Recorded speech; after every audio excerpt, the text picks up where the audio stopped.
Hello everyone and welcome to the review of the Troubleshooter game. So, I finally corrected my microphone setup, and when I was listening to the latest Persona LP episode, I think I'm content with how it sounds. So, let's get to the good old meat and potatoes. So, before we begin the review, as always, a few important points. First point. This review is subjective. This is my opinion about the game, and your and other people's opinion may vary. So, don't only take my word, check the Steam reviews, the Steam posts, Metacritic maybe for some quick reviews, or look at a bunch of different LP episodes from different people and try to see if the game is to your liking. Second point, the game is bought with my own money, which means no one is paying for this review and no one influences what I say. It's 100% me, baby. So, yeah. Third point. This review is spoiler-free. I will talk about the story in one point, but only in a very general manner, without talking about anything that happened during the playthrough and spoiling your maybe future experience with the game. Yeah, I always try to do a spoiler-free review, and in any case, if I need to touch upon something that may be a spoiler, I will always do it in the most general manner, and I will always point out a spoiler tag in the time section below, before the spoiler and after the spoiler.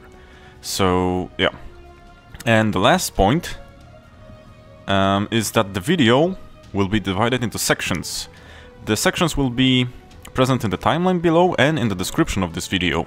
So if you're not interested in the whole review, only parts of it, please feel free to pick and choose. The following sections will be general overview, story, gameplay, audio, video, Misc, and my review. Then we'll end with a quick shout out, maybe thank you, we'll see. So, without further ado, let's get into this. So, the first part, general overview. Well, Troubleshooter, Abandoned Children, is the first season, and please remember this, as it will be a key, well, word, not word, but a key thing later on in the review. So it's the first season of a turn-based strategy RPG that takes place in the world of Troubleshooter and concentrating on the city of Valhalla and the areas around it. Concentrating also on its residents and the problems they have to face in their day-to-day lives. We take the role of an upcoming troubleshooter that wants to help others and unravel his own personal story. During the course of the game, we establish our own troubleshooter company and set out to deal with Valhalla's problems. So, to define what a troubleshooter is a strictly governed position a civilian can acquire. He has to do proper exams, some written tests, I guess they do background checks, and that enables him to arrest criminals and take part in investigations and cases and support the police in their general work. Also can get any requests for the public to take care of. Basically, when you take a gander on the screenshots on the Steam page, you can come to one conclusion, and that is, this looks like an anime XCOM. But honestly, that is not quite right. And one thing that I will confess right out of the bat, this is what I thought. This is what I thought when I only saw the Steam page. I always read a quick summary, I look at a couple of screenshots, and I never look at Let's Plays before I do or any other gameplay material before I begin a blind Let's Play. I just go through a quick description, a couple of screenshots, see if the art and the description is something that will, talk to me, that will, interest me in a way, and then do it blindly. So that sometimes is good and sometimes is bad. And in this one, it was kinda bad, because my first expression was anime XCOM. So I went into that with a feeling and mechanically ready to play an XCOM game. And that is wrong. And because of that, I hated the game for the first half of the Let's Play. I mean, I did about 30 or so episodes and I didn't like it and I didn't play it correctly. Then it dawned on me. This game is not XCOM. It will never be XCOM and it doesn't play like XCOM. This game, it is its own thing, and I think it's rather be played as a completely new experience, something like a blank slate. You do not come with any XCOM experiences or XCOM, how should I say it, expecting XCOM stuff in this. Everything should be learned from the beginning, and when I cleared my mind from those expectations, sat to it anew, and learned everything from the beginning. Read the tutorials, re-watched my videos, played some side missions, then it clicked with me. This game has a basic foundation of the genre, which you can see in those screenshots and a little in the gameplay, but it does a spin of its own on every part of the mechanic. So yeah, that's something to be wary of, and something that's a common trap, not only with me, but also when I was getting ready for this review and read some posts or quick reviews of different people. It's a common trap. It's a very common trap that people fall into, and then they hate the game, because they're expecting something entirely different than the game is. So be wary of that. And yeah, I think that's enough for a general overview. So let's dive into different aspects a bit deeper, shall we? So let's talk a bit about the story part of this game. So, like I said in the general overview, the story follows Albus, who is a beginner troubleshooter that has an agenda of his own.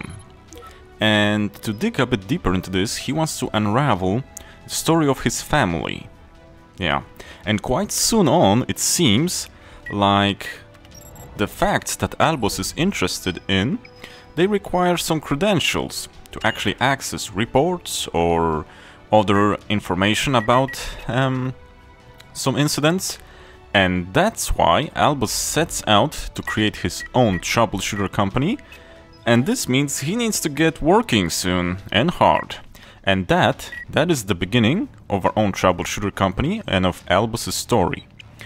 Albus needs to climb the ranks, and for that we need to take on jobs, be it from the police or from normal Valhalla citizens, and during those jobs we meet a lot of interesting people that have their own backstories and agendas to do. And we also get the backstory of Valhalla itself, from historical stuff like how Valhalla was founded, what was happening before Valhalla was founded, as well as its current troubles with the gangs or the political disputes, the fight for power in Valhalla. There is really a lot to unpack here, and a lot of story this game has to offer. And I would like to offer one warning here. The vanilla game, without any DLCs, the story took me about 80 hours. It was about 80 hours and I didn't go AFK. I minimized the grinding to minimum.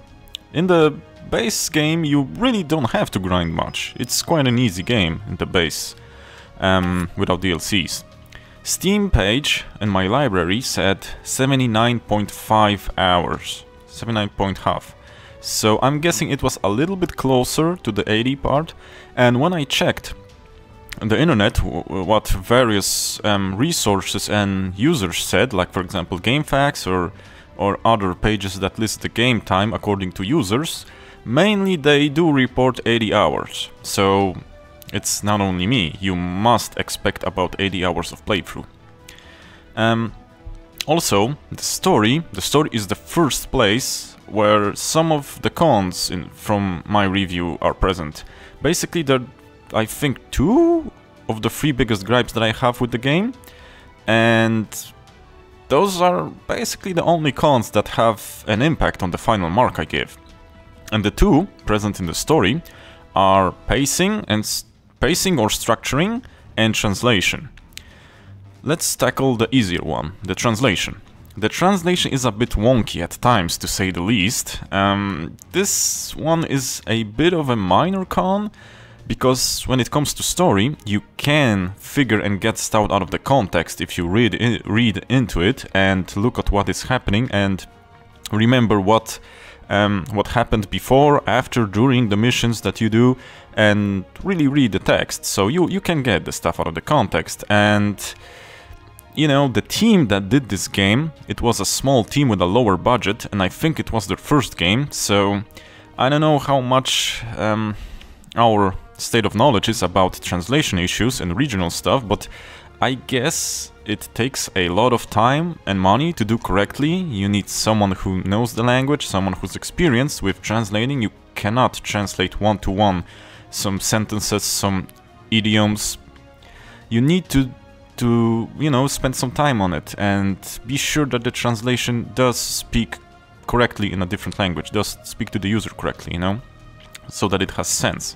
So I am certain that they needed to, you know, cut the budget a bit on this one, and they did it mostly correctly, but the issues are present. You'll see it quite soon. And you know, if it comes to the story, like I said, you can get it out of the context if you're diligent and present during the dialogues. But there is a bit more of a problem when it comes to descriptions about masteries. For example, skills masteries, those are the most prominent ones. Sometimes you cannot make it out of the context. You have one or two sentences, so there is no context you can make out of it. And some triggers or descriptions may not make any sense. So you sometimes are not sure what the mastery does unless you just for science it, you know? And that's the bigger problem here. And the second one, or the first one, is a much bigger problem. That's the pacing and structuring. And honestly, it's all over the place. Really, it is. For example, in one dialogue sequence, during a mission, I think it was after a mission, I had it talk about current events that were happening during the mission. Then after a couple of sentences, we jumped, I think it was 10 years ago, to something someone was doing. Then after a couple of more sentences or a paragraph, I don't know, we moved a couple of years forward, 2 or 3 years forward. Then after some more dialogue, we jumped back to the current one, and I think we also jumped back to, again, 10 years earlier to talk about some stuff. And that's not a one-time thing. It's not. This jumping is present all over the story. And because of that frequent jumping, you can be confused. Honestly, I was confused a lot of times. And not only jumping in time, jumping in places, people, and sometimes you talk about one faction, then you suddenly talk about another faction, then you talk about something that happens in the background, and it has some problems with the structuring of the dialogues and the scenes. It honestly does. So, also because it has honestly a large amount to say about different things, and it jumps like that, the problem is we get quite a bit of loose ends, and not all are, you know, solved, to be honest. And I suspect that's also due to the lack of experience, because this is the first production. And why do I believe that? I believe that because when we get to the DLC, the first and the second one, it actually changes.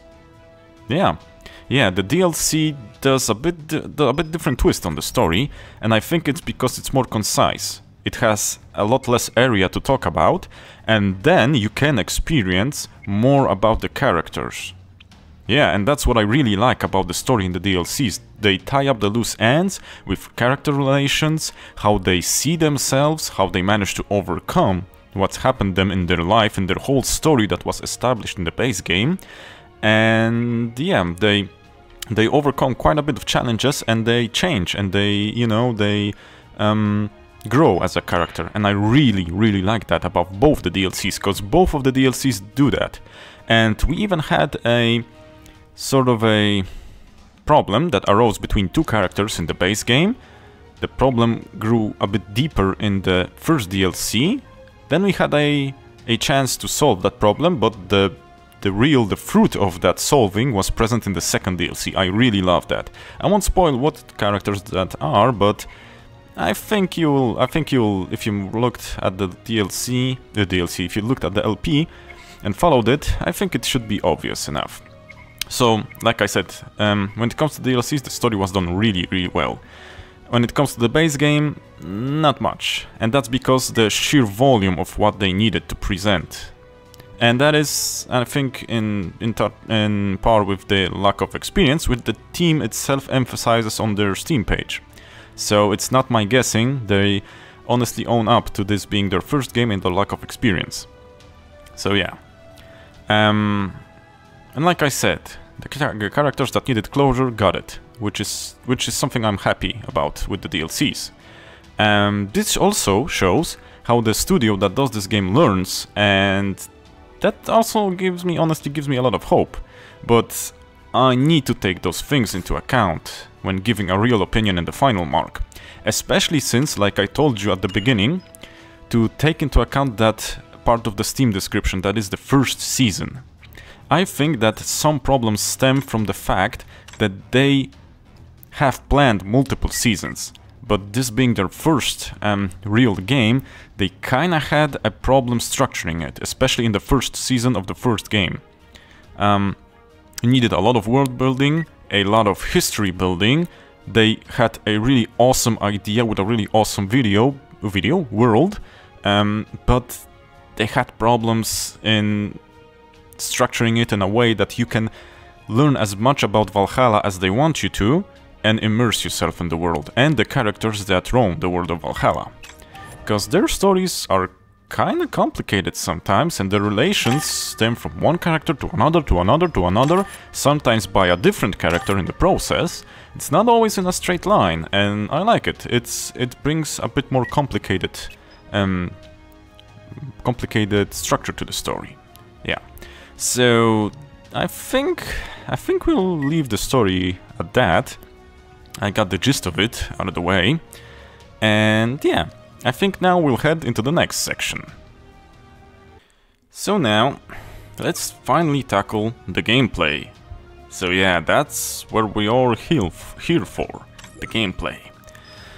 Like I said in the beginning, we can see a lot of similarities with XCOM at the surface, and that's because of the similar genre. Company? No, they have. I was looking for a different word, but let's go with the easy one. And by that I mean, we have a grid-based map where we move our units. Some units are melee-based and attack adjacent enemies with abilities, and they also have some traversal abilities that allow them to get past obstacles and get closer to enemies easier, or, well, quite frequently, some weak ranged abilities. We, as a second type of character, we also have primarily ranged-based characters that offer various abilities, from sniping, debilitating, to supporting and summoning. And that's only on the surface level. This game offers a lot, and I mean a lot, of mechanics and character building capabilities. We have an enormous amount of masteries to uncover and use. I think it's about 400? 300 something, I think, from the top of my head. Let's check this out on video. Yeah. So, later on, also, we can build our own mechanical drones. And the drones themselves have their own masteries and equipment as well. Yeah. Then, we can have beast units. And guess what? Those beast units have their own mastery boards. The good thing is they don't have their own equipment sets, they can only equip, I think, an accessory or so, but that does not make it less complicated. And as you can imagine, this offers a lot of options. But wait, there is more! Yep, yes, of course there is. Every character that we control has a base class and 2 advanced classes to choose from. Quite frequently, also, the advanced classes have 2 different roles they take the character from, too. So for example, if we have a basic melee character, we can change him to a magic-based, or should I say ESP-based character with a couple of long-range attacks but focusing on ESP powers, or double down on that melee capability and make him sort of a frontline melee fighter. And I know, that sounds like it's a lot to take in. And honestly, it is. And that's just the tip of the iceberg, because I would like to add that we also have randomized loot. And loot has a base form, be it a armor or a weapon type. And that armor or weapon type can drop with the various affixes. And those affixes changes the stats that roll on the item. And they also have a star rating for the rolled attributes and rarity levels, which are denoted by stars. The rolled attributes and the rarity levels, the attributes are denoted by stars and the rarity levels are denoted by color. And I think the rank and the rarity also depends on the amount of rolled attributes. For example, I think the lower rarity levels can't roll attributes beyond a certain threshold. The best threshold you will get on the rare loot. Yeah. So if you add all of those things that I told you about, you get as a result a game that gobbles down your time like it's nothing. Honestly, yeah. When I ended the base game plus the 2 DLCs and I checked the Steam page, it was at 187 hours of playtime. And I didn't have as much fun as I wanted to. I honestly would want to play more, but I'm kind of fatigued and I would like to first clear my head and play something else. But I have a couple of fun things to do as well later on. But all those things together, and we have my one con that comes striking back from the story to the gameplay section. And that con is pacing. Yeah.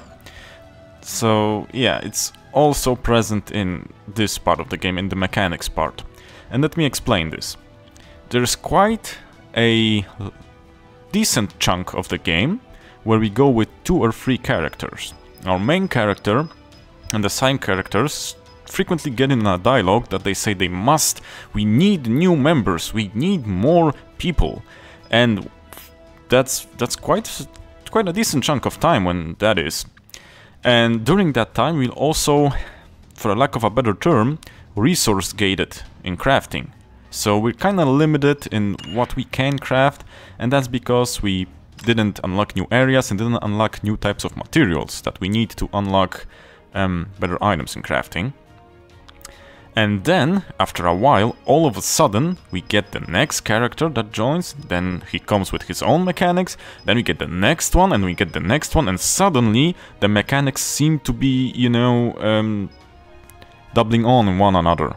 And as soon as you know it, the game suddenly offers a lot at once, and you kinda get a little bit confused. You don't know what to delve into, and you kinda have a problem in crafting, since suddenly a lot of stuff opens up and you need to grind and you need to do missions. You're thrown with additional mechanics without a proper way to ease you into them, to make them really useful right out of the bat. And you can get the wrong impression here. And when I remember it, yeah, it's the same as with me.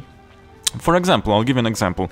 The drones. When we first got the drones, I used them for a large part of the game. I think from the start that we got them to the end of the base game and the beginning of the DLC, I used them as a mobile, basically target practice for the enemies. I summoned them, I moved them so that the enemies will hit them, and that's all. That's all they did for me. They didn't do anything else for me. But later on, when I, well, dove deeper into the mechanics, spent some time grinding, spent some time finagling, I add this here, I add that here, I check all the descriptions on the screen, and the screen has a lot of descriptions when you're doing the drones, as well as when you're playing with the characters. The UI has a lot of information. So when I finally sacrificed some time on this and learned a couple of things from the game, the drones became OP monsters of the battlefield. Good god, they're so powerful. They can easily solo most of the mission on their own, if not the whole mission with Kylie. You can basically solo the whole mission with Kylie and her drones. So, honestly, I hope later seasons do some brushing up with the pacing, or at least ease you up into the mechanics a bit more, you know, and structure them into the timeline of the game a bit more. You can't go so many hours and then just dump mechanics on the player. No. And with the sheer amount of mechanics and build this game provides, it's honestly a bit confusing at times. But also the amount of mechanics and the builds that this game provides is a supreme thing. It's one of the biggest pros this game has to offer, in my opinion. I can't praise it enough. And from the top of my head, I don't remember any recent game that offers so much complexity. And for me, that's fun. But that's also frustrating, but rewarding. If you put in the time and the brain power to play around with it, you know. Also worth mentioning on its own is the crafting system that I was talking about. It's quite nicely done in a way that on the start it's easy to use, but when you look at the design, it's quite remarkably complex, you know? And by that I mean you can basically create anything. Anything. Not only items, end items like weapons, armor, gloves, swords. Not only that, but also resources and products, byproducts that are required for the crafts. You can create crystals, you can create leather or iron or circuitry. You can create everything. You can also salvage unwanted equipment or upgrade your useful equipment. You can build stuff for the drones, you can build drone circuitry, which are the masteries for the drones. Honestly, it's really built in a quite a complex manner when you get into it. And one thing that may kinda scare you off or make this harder for you is the UI. The UI needs getting used to, especially at first glance. It appears very clunky. You kinda have that Excel manager kinda sheet window thingy, but that's only at the first glance. If you spend some time with it, it offers great navigational capabilities. Really. You can click on required items, which will fast forward you to a page with them, to their requirements, which you can forge them, then you can come back, clicking on a different part of the UI to the item you were first looking at, because the game actually keeps track of that, so you can go back and forth and create what you want with just a few simple clicks. And it's great, it's awesome. The complex side of the mechanics is a really strong suit of the team. That's what I get from this whole game when I delve deep into certain aspects of it. I think that the mechanic part is really their strong suit. And it wouldn't be a Troubleshooter review if I wouldn't say tired yet. But there is more. Yeah, there is more. I didn't even touch upon mastery crafting, or rather mastery researching. Yeah, heard me right, you can craft masteries, research them. And that's every mastery that we come across in the game that our character uses or our enemies use. We can research them and get them for ourselves. And here we have a little bit of help also from the developers. They threw us a little bone here, and that's the in-game enemy encyclopedia. It's really a handy device. I learned quickly to use it not only to research the enemies, but also for our own benefit. Because if you click here, you can click through the enemies you've met and uncovered. You can see and research what enemies have. You can see what masteries they use, you can see what jobs they have, you can see the percentages for the items they drop, for the masteries that they can drop. You can see everything here, provided that you have the knowledge of the enemy. Yeah, everything is based on your knowledge of the certain enemy type that you are meeting. The more you kill, the more you encounter and defeat, the more you get, the more knowledge you get. Yeah. And there's also another benefit here. You can get additional bonuses. If you look at the bar here with the knowledge level, you can see that there are slight little bonuses, and they're always good. They're always good. Every little helps here. So yeah, that's great. But another benefit that I took out of it quite quickly is if you're not sure what to build, if you don't have any ideas, if you're feeling weak and the enemies you tackle are feeling strong, go here, see the certain type of enemy that you have problem with, or the certain type of enemy that's quite similar to your character that you don't have an idea or you're feeling he's weak. Judge it by, for example, the element or the weapon type the enemy uses, you know, or just go look through every enemy. And if you have the knowledge and you see everything the enemy has, you can get an inspiration from their own mastery list, because the enemies are quite well mechanically crafted by the devs.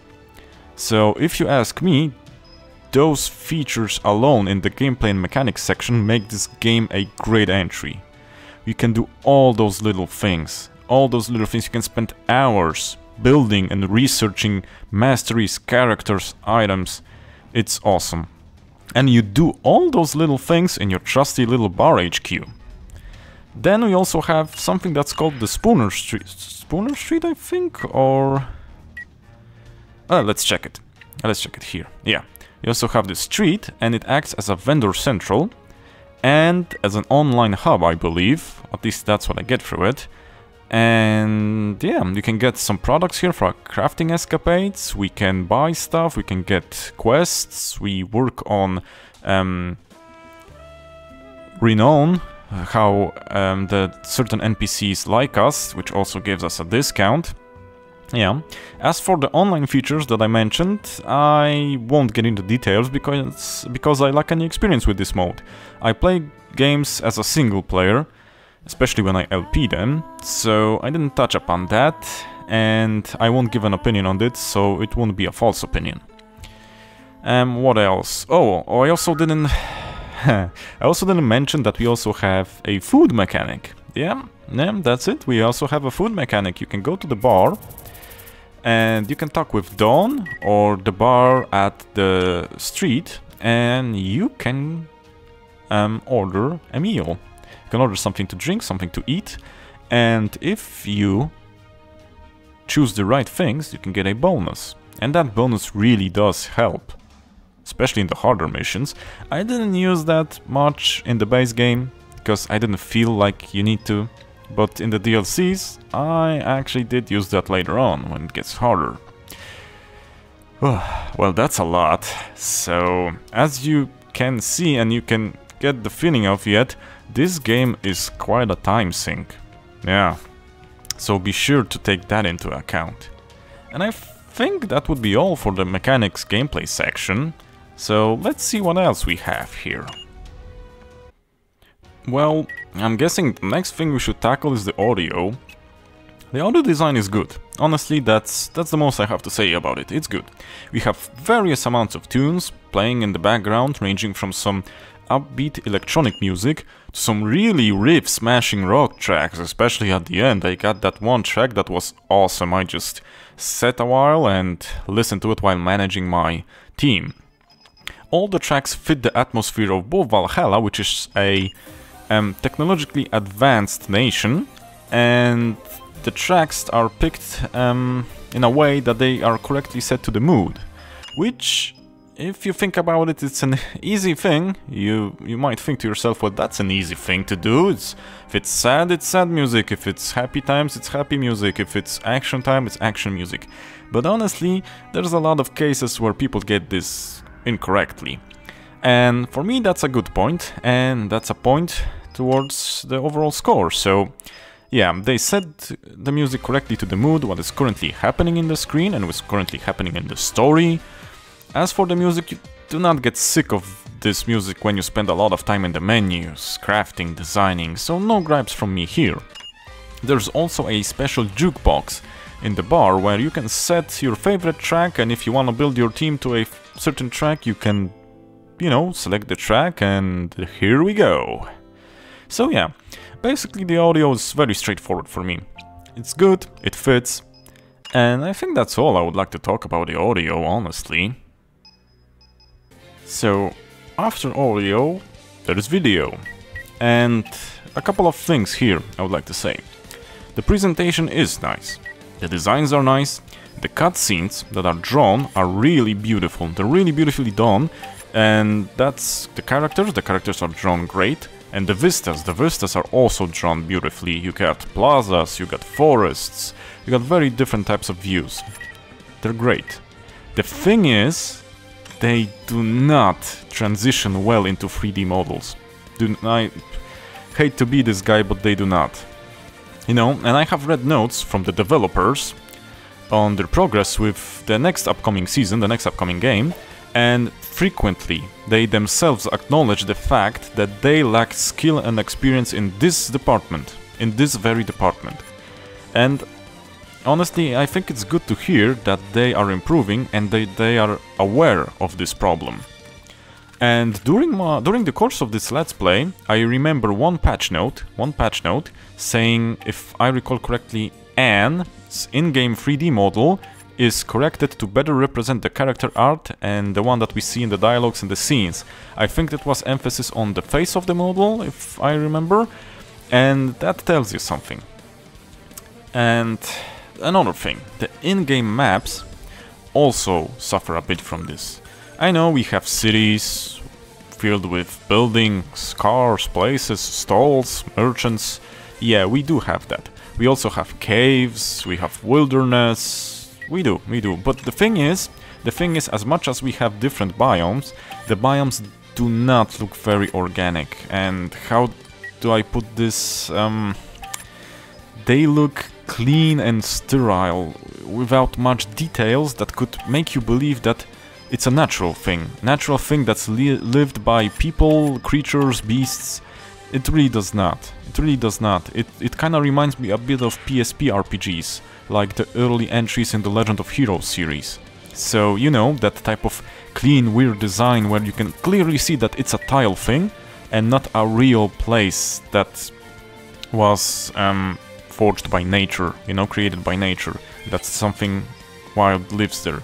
You can clearly see that it's, especially the placement of things, it's clearly designed in a strictly gameplay mechanic sort of thing, not with an organic sort of a thing.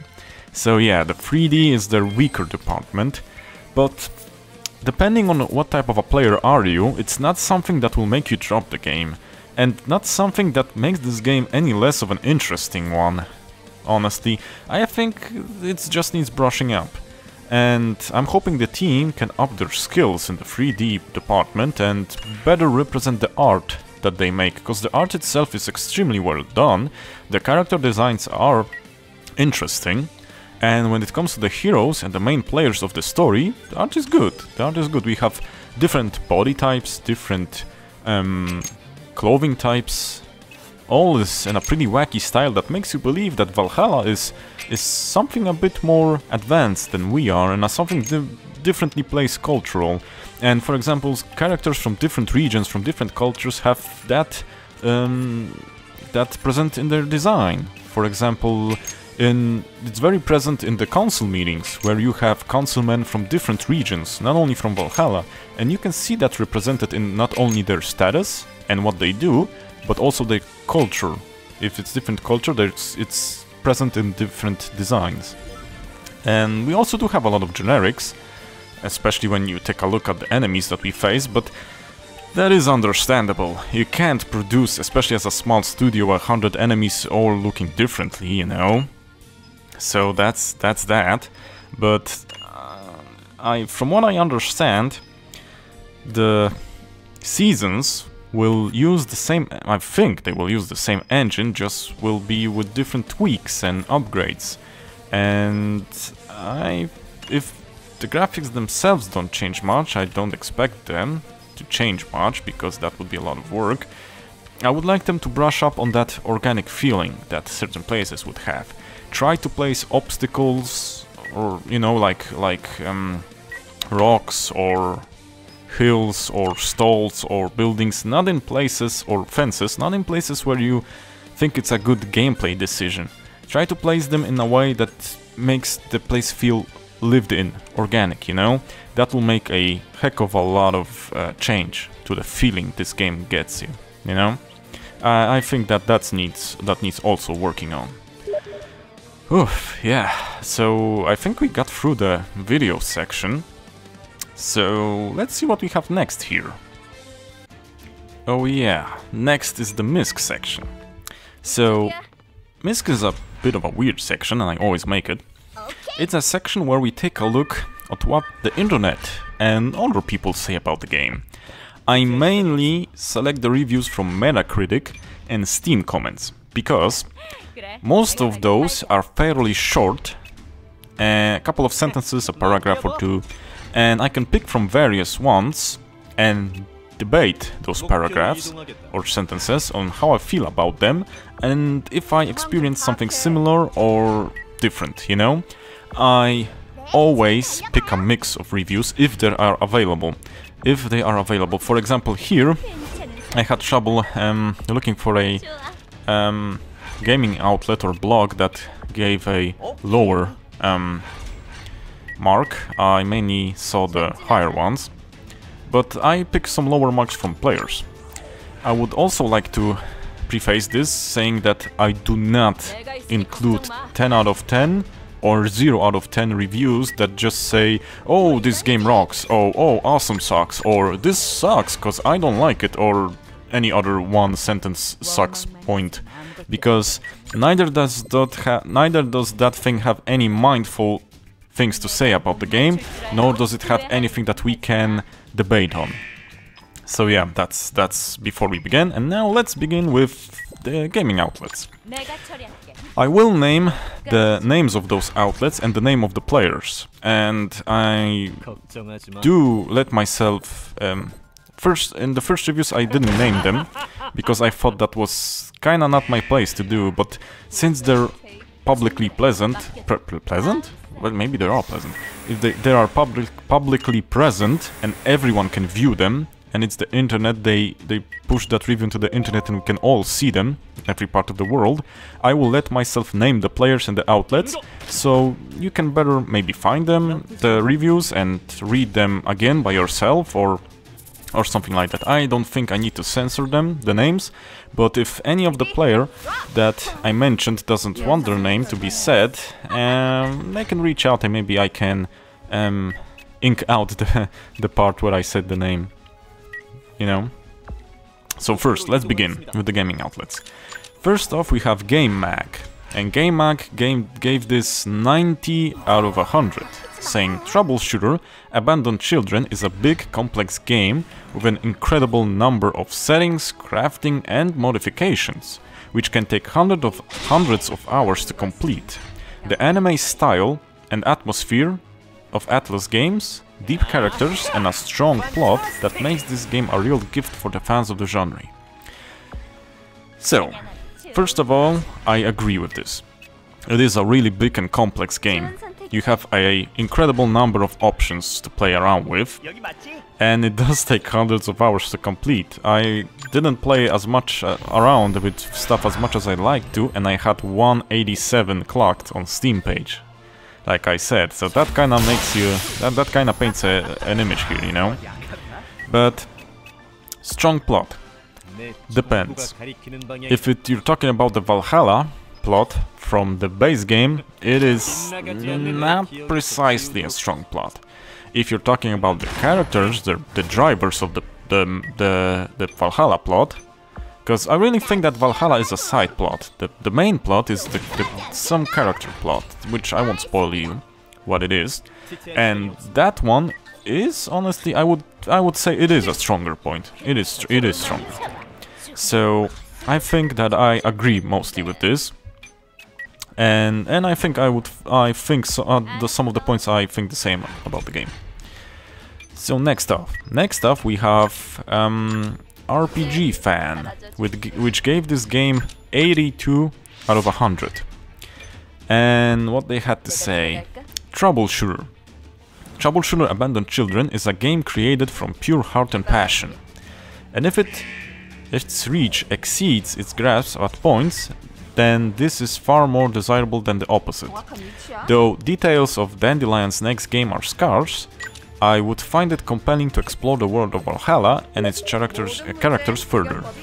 With a tightening up of the UI and an increase to the narrative and translation budget, it would be an exciting prospect that would build on this game's strengths and values.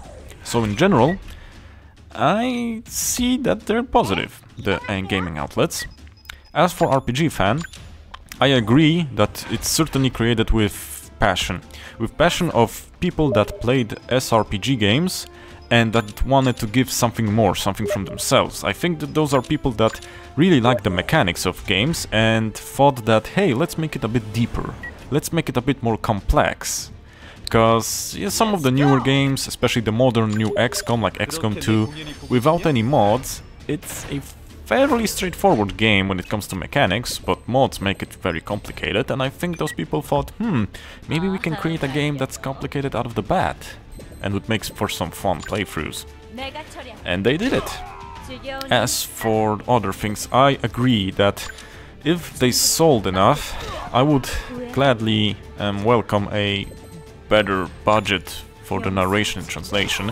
Although I don't know if it's sold that well. You have to remember that it's a small team and they are taking their time with the next entry.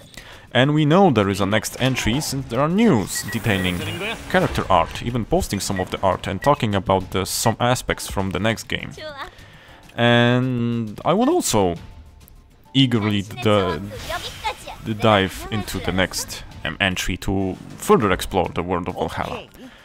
The world of Troubleshooter more than Valhalla, since from what I believe, the next game takes place outside of the Valhalla district, which sounds fun. Also, the UI will need some cleaning up, I believe, but you gotta need experience with what you want present and what you need a little bit hidden, so that players can, I don't know, move their cursor onto something and make the UI give you more details. For now, it shows you all the details right out of the bat. Sometimes you don't want all of the details, especially if you have more experience. Sometimes you just want to finagle, look at something, and when you're crafting building, then you want a bit more details. So there's room to play around with that, but it certainly needs experience.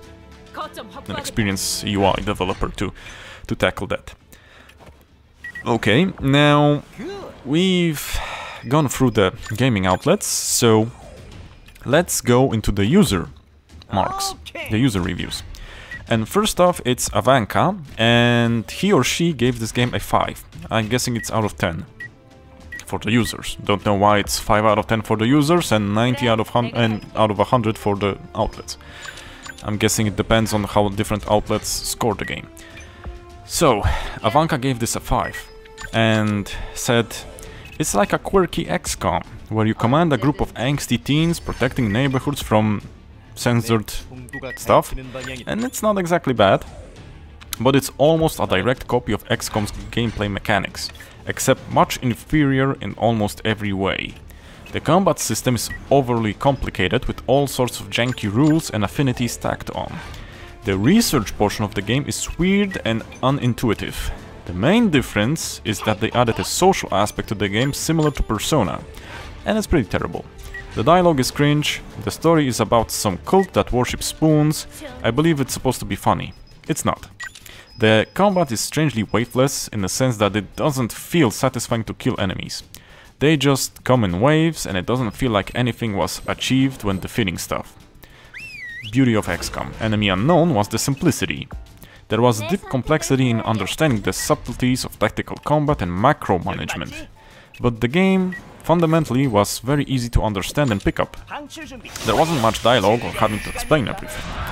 Troubleshooter adds complexity without benefit, and a rather lame social element to the game, and it's way too wordy. Okay, so first off, I agree with some points. The weightlessness of the combat. It actually kinda is. When you see the way, for example, Albus slashes things with his sword, he just does a motion, it's just like, oh, slash, and the enemy just does a Monty Python "Bleh" and falls over.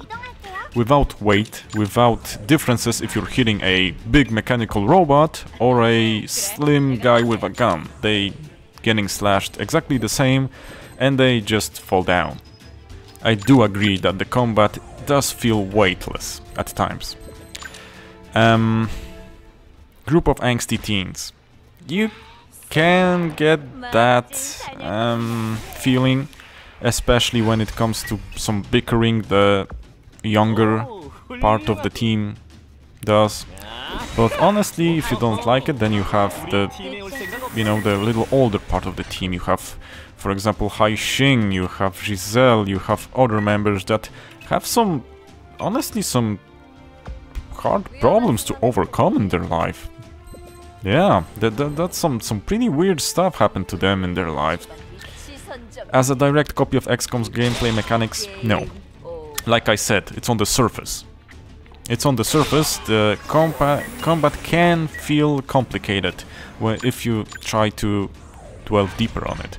If you're playing it like an XCOM, it just, you click, you run, you hit, stuff dies, etc. Get it? It may seem like that.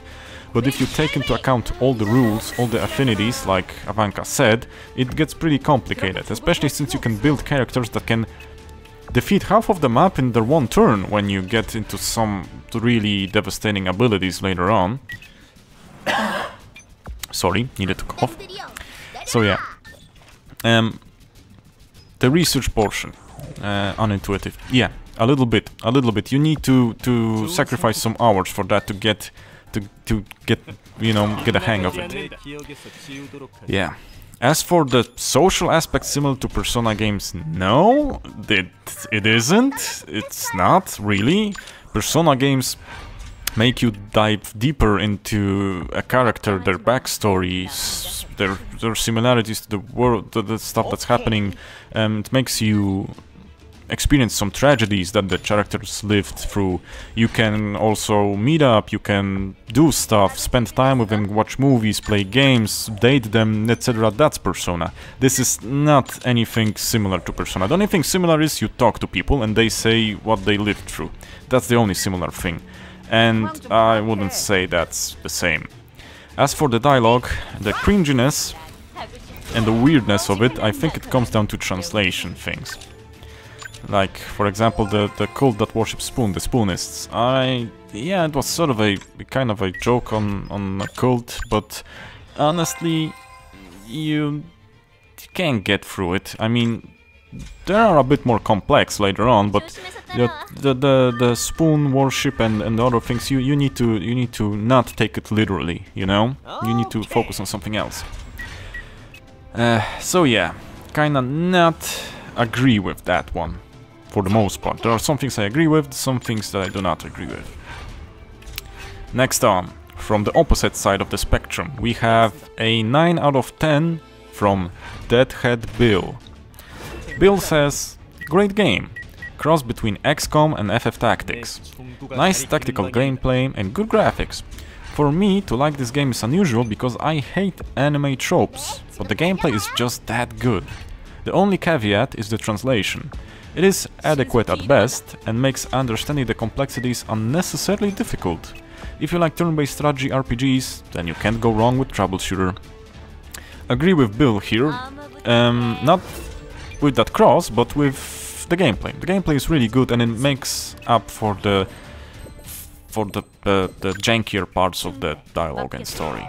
If you play the game strictly for the story, you may have trouble here. It's good, but you need to kinda unravel it yourself, because, like Bill said, it makes the way it's translated makes it a bit hard to get the more complex things out of it. Yeah.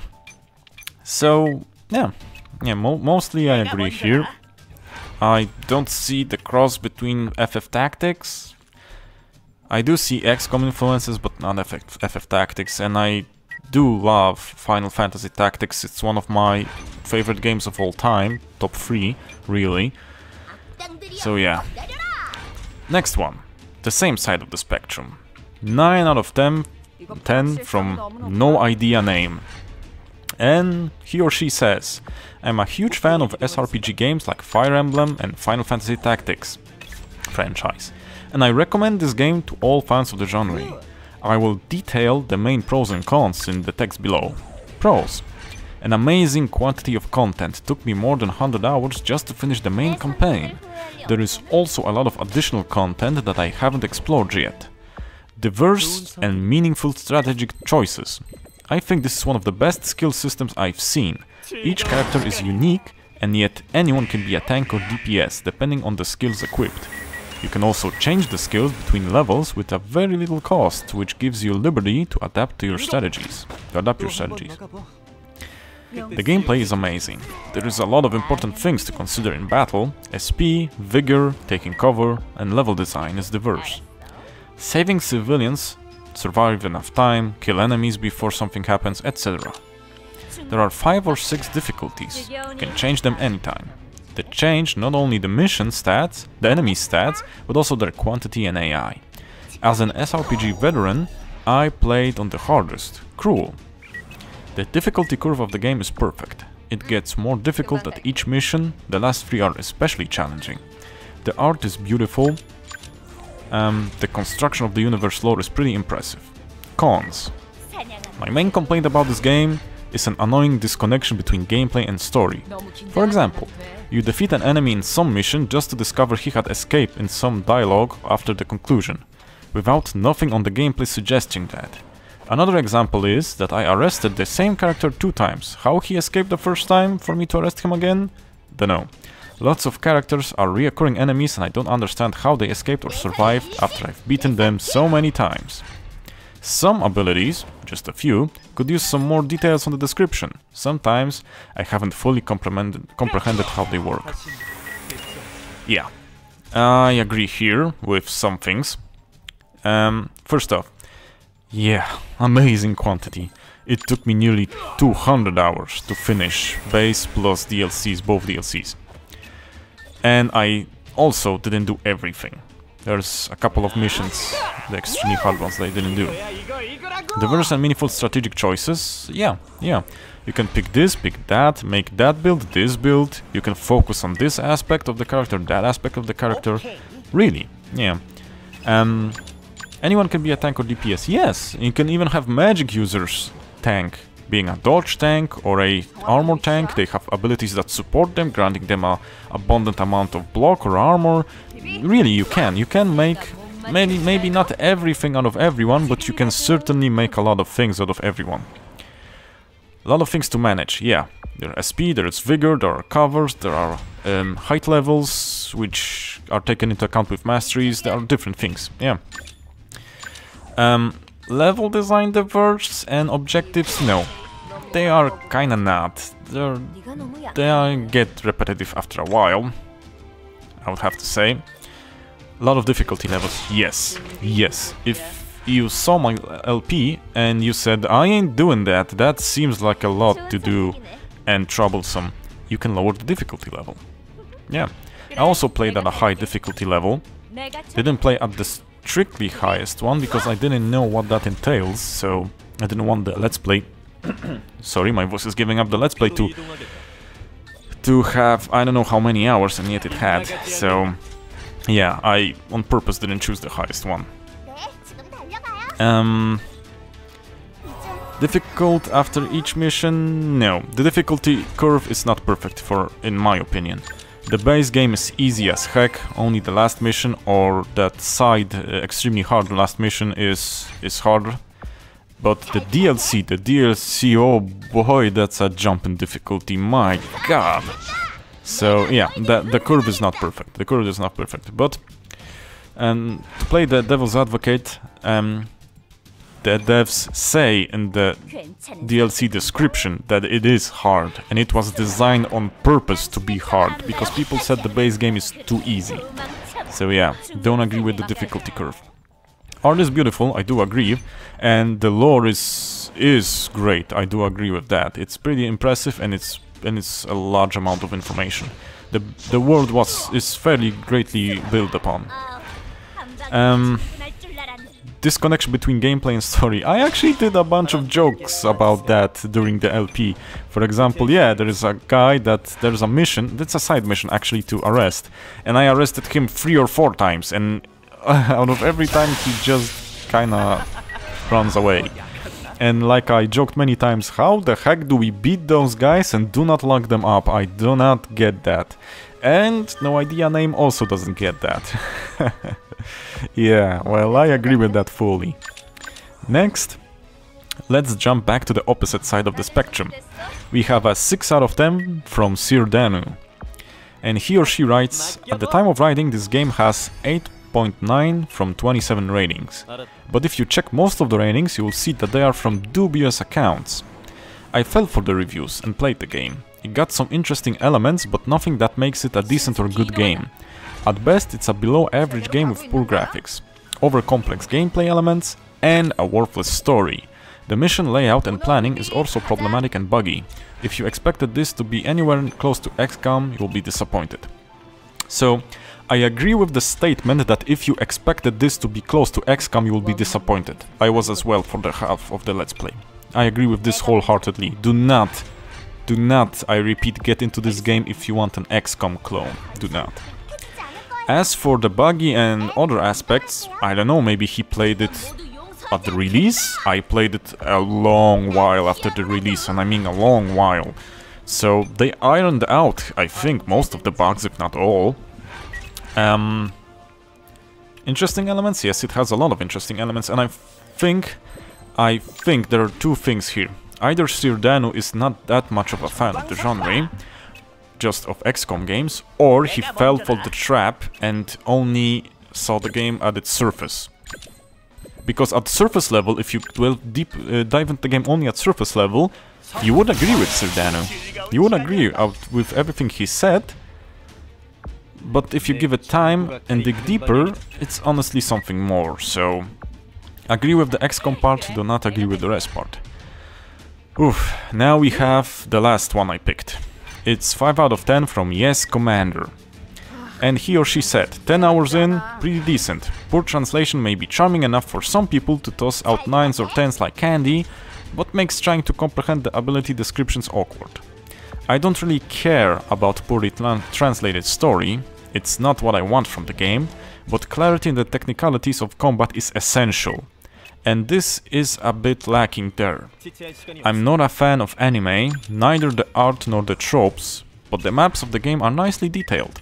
Some of the animations are surprisingly good. While I may not be a fan of the art style, I can appreciate that it's well done while keeping the typical anime shit relatively subdued compared to a lot of other games. There are still high school kids doing backflips off buildings just because they can, and prissy edgelords in fur coats that I think are supposed to come across as dangerous, compelling figures. Right. Thankfully, I haven't seen any cat ears yet. Fingers crossed. I grabbed this because tactical games are my jam, but I'm unwilling to support Chimera Squad and Gears Tactics. It's way overpriced for a spin-off of a series I don't follow. This was the compromise I chose, and the combat is genuinely enjoyable. Unfortunately, the menus in the HQ are needlessly obtuse. Again, not helped by machine translation issues. But there seems to be quite a bit of customization and depth in every layer of the game. Personal taste aside, this is a pretty solid tactical game. If menus were more intuitive and better translated, I might give it a 6 or a 7, and if it continues to get mechanically deeper over time, I read it's potentially an 100+ hour game, possibly reaching toward an 8, but we'll have to wait and see. The devs seem to be supporting the game like mad, so that's a big plus. Yeah, a few things we have to pick on here. Yes Commander really likes tactical games, but it's not a fan of anime and didn't want to dig deeper into the story, because it's not his jam. And yes, if you're like him, it's an okay game from the technical aspects themselves, but if you don't like the rest and don't care about the rest, it will sit in a decent mark. Yeah. Honestly, what he said, I would agree. It's quite technical if you dig deeper. It's have a nice style, it's nicely designed. He is right that there are some tropes with backflips and wanting to be a hero and thinking you can change everything if you try enough, but the game plays on that element. you have someone saying, I can change everything, I can be a paragon of justice. And then with the course of the game, he or she changes his views, saying, I can do it like that, it's not possible, I need to change my way of thinking. We have that, we have character development. It's very good, honestly. And yes, Commander didn't get there, because he was only 10 hours in, like he himself said. So there's a way more to experience, and I think he should give it some more time. He probably did, maybe, because that's rather an old review, I think. So yeah. And I also agree that the devs do push out patches. Even now, when I played my LP, they did some patches, so that's also great. Okay, yeah. I think that's enough of the Misc category. It's very long, so yeah. Let's get to one of the last points. Yeah, so we finally get to the last part, and that's my review of the game. So now my 2 cents. Honestly, I think this is a great game. It's a great mix of grid-based strategy XCOM style-like game with a JRPG feeling character-wise and management. We have generics as well as crafted characters. We have plenty of things to change from in those characters, ranging from builds, items, to costumes that change looks. The game is a fairly complex game, and honestly it devours time like nothing. It could do a better job to explain all things that it wants from you and uses, and mechanics.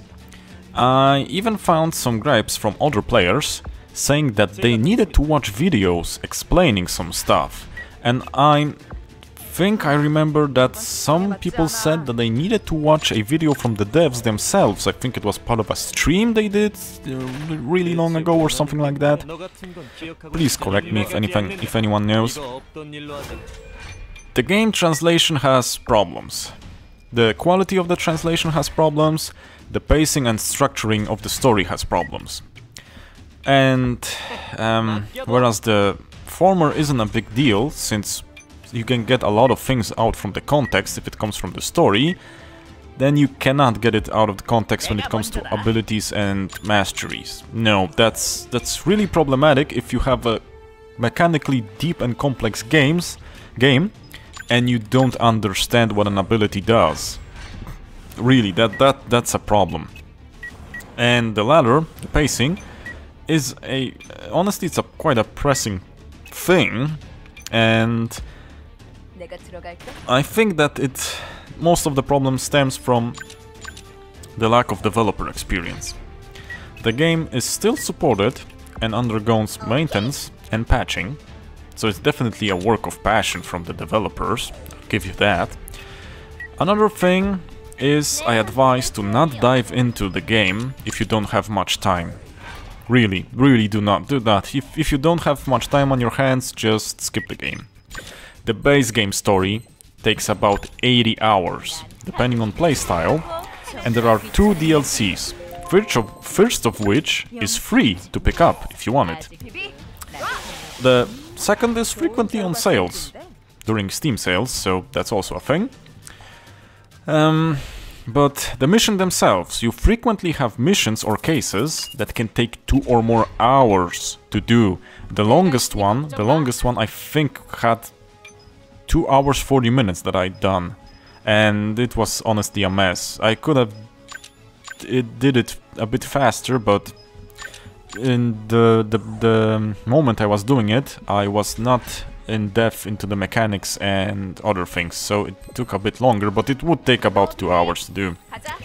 And one saving grace is that you can quit during a mission and the game makes an automatic checkpoint. This game has an automatic checkpoint system, and if you quit, you can resume your play from the moment you quit.